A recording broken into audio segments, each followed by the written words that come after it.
चकमा हाजोंग का जो RPC issue को लेके जो हमने मुद्दा उठाया था, दैट वाज 100% सक्सेसफुल। उस इशू को लेके हुए the RPC was issued illegally by some authorities. एक ऐसा रिफ्यूजी है जिसका कोई ठिकाना नहीं कैसा करके अरुणाचल में रिफ्यूजी बना है। ईटानगर चलो की हम लोग की मुहिम स्टार्ट होगी नेक्स्ट ईयर। आरपीसी और पीआरसी में समझ में नहीं आ रहा है लोगों को, पर्टिकुलरली हमारे जो ईटानगर में जो डिसीजन मेकर है उनको समझ में नहीं आ रहा। मैं आरपीसी ये कहना चाहता हूँ, आरपीसी किसी इंडिजिनस राइट्स को डायलूट नहीं कर रही है, आरपीसी किसी इंडिजिनस राइट्स को इम्प्रोज नहीं कर रही है। आज हम लीगल बैटल में जरूर है, इस लीगल बैटल को हम परस्यू कर रहे हैं। इसमें वो जितना केस में गया उतना ही हम लोग उसको कोर्ट में हराते गया। होता है, ताज्जुब होता है और साथ में हंसी भी आता है कि आपसू के लीडर्स लाइक नबाम गांधी ये कहते हैं कि आपसू ने चकमा हाजोंग लोगों को लीगल बैटल में हराया है या हराते आए हैं। सबसे पहले तो मैं ये बता दूं कि अगर आपसू चकमा लोगों को, हाजोंग लोगों को लीगल बैटल में हराते तो आज चकमा लोग यहाँ नहीं होते, उनको डिपोर्ट किया गया होता। लेकिन आज ऐसा नहीं है। मैं ये बताना चाहता हूँ, उनको ये याद दिलाना चाहता हूँ 1996 का सुप्रीम कोर्ट जजमेंट, उसमें क्या हुआ था। जब आपसू चकमा हाजोंग लोगों को डिपोर्ट करने के लिए बहुत एग्रेसिव काम कर रहा था, उस वक्त चकमा हाजोंग लोग सुप्रीम कोर्ट गए और सुप्रीम कोर्ट ने ये ऑर्डर दिया कि the state government, the central government has to protect the life and liberty of all the Chakma and Hajong people.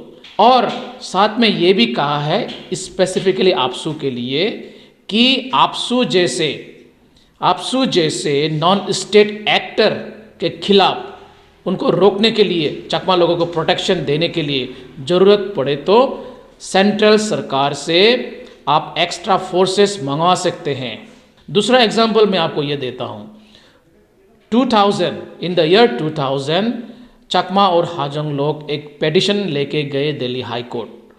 उसमें उन्होंने ये कहा कि Chakma Hajongs are by birth citizens of India, तो उनको जो है इलेक्ट्रल रोल में इंक्लूड किया जाए।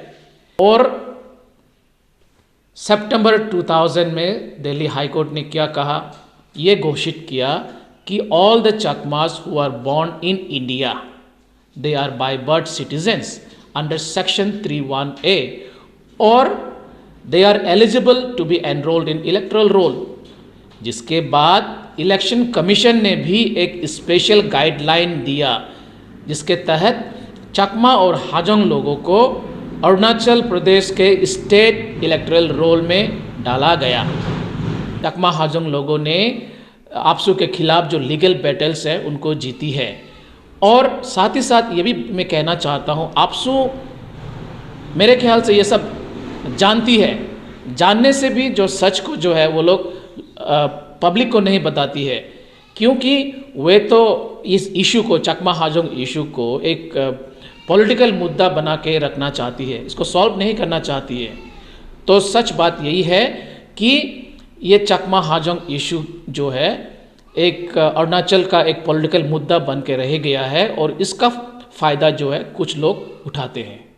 कत्ताई दाम का बात को लेके अरुणाचल में स्पेशली नॉर्थ ईस्ट में आया, उन लोगों ने नॉर्थ ईस्ट में आके यहाँ अरुणाचल में आया। अरुणाचल में कौन लाया? अरुणाचल में उन लोग आ ही नहीं सकता है, इसलिए आ नहीं सकता है। हमारा जो बंगाल फ्रंटियर रेगुलेशन एक्ट का मुताबिक से कोई भी बाहर का आदमी अरुणाचल में घुस ही नहीं सकता है, लेकिन कैसे उसको घुसाया, that was a mistake by the government of India. कहना चाहता हूँ कि आपसू को, नबाम गांधी को थोड़ा रिसर्च करने की ज़रूरत है, थोड़ा हिस्ट्री पढ़ने की ज़रूरत है, क्योंकि चकमा हाजोंग लोगों को जब यहाँ में बसाया गया था उस वक्त दिस वाज कॉल्ड नेफा। और नेफा को गवर्न कौन करता था, एडमिनिस्टर कौन करता था? It was the central government. हाँ, ये बात बिल्कुल सही है कि उस टाइम भी Bengal eastern frontier regulation act यहाँ में लागू था, लेकिन उस एक्ट को लागू करने वाला कौन था? Central government. तो इसी बात को लेके इसी चीज़ को लेके आपसू 2010 में गुवाहाटी हाई कोर्ट में एक PIL भी फाइल किया था, इसी बात को लेके कि चकमा हाजोंग लोगों को BFR एक्ट, ILP एक्ट का उल्लंघन करके यहाँ में बसाया गया। तब भी कोर्ट ने कहा था कि आपसू आप लोग गलत हो, आप लोग गलत बोल रहे हो, क्योंकि जब सेंट्रल गवर्नमेंट ने एक पॉलिसी डिसीजन लिया चकमा हाजोंग लोगों को नेफा में बसाने का, इसका मतलब ये है कि उन लोगों को परमिशन दिया गया अरुणाचल में बसने के लिए, नेफा में बसने के लिए।